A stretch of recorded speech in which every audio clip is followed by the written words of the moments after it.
Most athletes are doing thousands of exercises to improve, but with just these 6 exercises, you can sprint faster. And the last exercise I make sure to have in all of my programs. I've mentored under Les Spellman and trained hundreds of athletes to transform their speed in every sport that you can imagine. And in this video, I'm going to teach you basic level programming for speed and strength performance. You will understand the 80-20 of programming for speed. Anything after this will be optimizing for your athletic needs, your training age, and your genetic structure. But if you don't get this down, there's no reason to look into further long-term programming or advanced training methods because you haven't even mastered how to make a workout correctly yet. To start off every workout, we want to work on proper speed development if the goal is speed. Most athletes think the best way to do speed work is to just run, but we need much more intention to actually adapt to a stimulus. To make adaptations to develop more speed and fast twitch muscle fibers, we need something called max intent sprint sessions. And the max intent sprint sessions that build speed usually fall under 3 categories: acceleration, max velocity, and speed endurance. Acceleration is training revolved around sprints about 10 to 30 yards of distance. And the optimal range of volume here is 80 to 200 yards of max effort sprinting per session. Max velocity will be sprints from 20 to 60 yards. Optimal total session volume would be anywhere from 40 to 150 yards. Speed endurance sprints is from 60 to 150 yard range, and optimal volume for this should be around 300 to 600 total yards per session. Now, every max intent workout with the goal of speed should start with one of these 3 categories for speed development. If you aren't targeting one of these 3 categories, then you're probably not training your speed at all. Now, there are hundreds of examples of how to do acceleration, max velocity, and speed endurance workouts. But since this is exercise 1, I'll give you a couple of examples so you can just plug and play where you're trying to program. For acceleration, you could do 6 times 25 yard timed sprints with 3-minute rest. For max velocity, you could do 3 times 40 yards with 4-minute rest. For speed endurance, you could do 3 to 4 sets of 100 yard max effort sprints with 6-minute rest. Max intent sprinting is the first exercise that is staple for every max effort speed session. Now, the first exercise is to start off your workout with proper sprint training, but if all you do is sprint, then you're not going to reach your max potential. You need the next exercise to further stimulate and maximize your speed development. Once you do your max effort sprints, most people think that's all you need to do to develop speed. But this is missing key aspects of your athletic development: your stretch shortening cycle, your reactive strength, and horizontal force production. So to start training these qualities, we want to be doing the second exercise, which is maximal jumps for distance. This can fall under many categories, but the goal here is to pick an exercise that fits your needs. If it's an acceleration-based workout, then jumps for distance with more of a knee bend are helpful. Some good ones are broad jumps, standing triple jumps, triple broad jumps.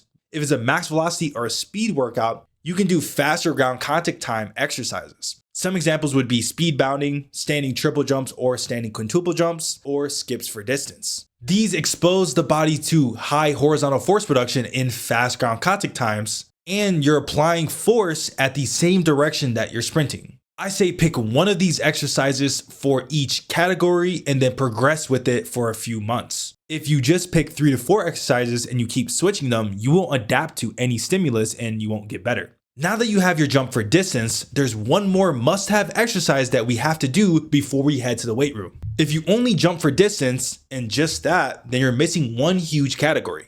We need a jump for height to develop more vertical force production. These exercises are usually better as a fast ground contact time exercise, which means you're getting on and off the ground at a fast speed. But here are some of the best options. If it's an acceleration workout, you can do approach jumps off 2 or approach jumps off 1, power skips, step up jumps, pogos, resisted pogos, split stance jumps, or def jumps for height. If it's a max velocity or speed endurance workout, you can do pogo variations, hurdle hops, more vertical oriented bounding, drop jumps for speed off the ground and height at the same time. And these type of jumps and plyometrics are going to have the highest forces in the body, which means it's going to have the highest transfer over to your vertical force production for sprinting. And since your jumps for distance are more focused on the posterior chain, we want to chase more stiffness and ground contact based work here, which is going to develop the stretch shortening cycle more. Now, most athletes will look at this programming style and say, well, this is not going to work for me. But this is further from the truth. This video is going to be giving you more of the categories or buckets you need to be checking off to have a good sprint session. Then to make it very easy, we're going to give you plug and play specific exercises based on what feels good for you or what fits your weaknesses or needs. For jumps for height, you can start off with low intent extensive pogos, then build up to maximal pogos, and over time build up to high intensity drop jumps. And for jumps for distance, a good progression you can follow is seated broad jumps to a box, which is very low stress, then do regular fast drop broad jumps, and over time build up to standing triple jumps. Now for volume, if it's jump work, you can do anywhere from 2 to 6 sets of 1 to 3 reps. If it's more like bounds or skips for a specific amount of distance, go based on yards. So anywhere of 2 to 6 sets of 10 to 50 yards. This speed session work has helped me go from struggling to sprint faster after years of training to actually transforming my speed while making programming simpler. And it's also helped hundreds of my athletes sprint faster like what you see on the screen right now. If you want to sprint faster like them with a done-for-you speed plus strength program, click the top link in the description to join the Speed Academy today. Now that you picked the 3 exercises to put in your sprint session, you need to know what to do in the weight room to get faster and stronger correctly.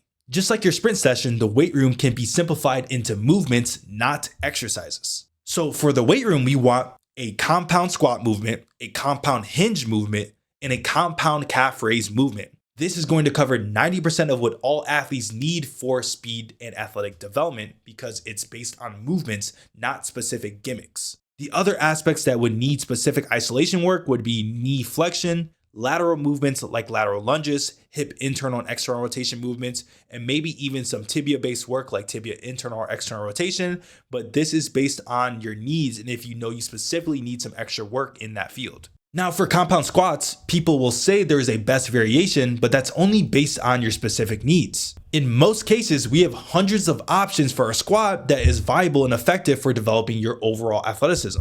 But I will give you my 4 favorite that fall under the squat category. I suggest picking one of these 4 exercises and sticking with it for 3 to 4 months. You can either do number 1, the barbell split squat, number 2, the rear foot elevated split squat, number 3, the half squat, or number 4, the heel elevated D squat with a barbell, hack squat, or Smith machine. Most of these squat variations can have different goals based on what you're trying to target. But if you stay to the end of this video, I'll show you how to change these lifts to target your specific needs like power, for example. Now going into the second lift, the compound hinge, and these are going to be my favorite options for hinges. Number 1 is going to be a barbell RDL. Number 2 is going to be a split stance RDL with a barbell or dumbbells. Number 3 is going to be a hang high pull. Number 4 is going to be a hip thrust. And number 5 is going to be Olympic lift variations, since most Olympic lifts are going to be initiated with a hinge. Lastly, we're going to go into our calf raise variation. For this movement category, you have number 1, the regular calf raise, number 2, the single leg calf raise, and number 3, the seated calf raise. Now, if you only pick one of these lifts from each movement category, you're going to miss what makes this programming so powerful. You could do some simple things that changes each lift to make it develop your speed even further. In each lift, you can manipulate load, which is the weight in the bar, velocity, which is how you move the bar, and third is position, so what angles you push from, pull from, and drop into. So some simple examples of changes you can make to any of these lifts. You can do slow eccentric tempo for more tendon health. You can do fast eccentric drops for a more eccentric rate of force development, which helps develop the stress shortening cycle. You can do isometric holds for developing stiffness and health. You can do isometric pauses where you drop into a specific position and then explode out for ballistic strength. You can do high velocity light load loading for power, where you're lifting a weight fast but sub-maximal loading. You can do slower velocity heavy loading lifting for strength, so this is your regular 70 to 90% of your 1 rep max. You can do overcoming isometric pushes where you're moving into an immovable object. That's great for developing rate of force development and even strength. And like I've been saying this whole video, you can make any of these changes in the tempo, but it's still a squat, a hinge, and a calf raise. As long as you're covering these 3 movement categories, you can do whatever you want to these exercises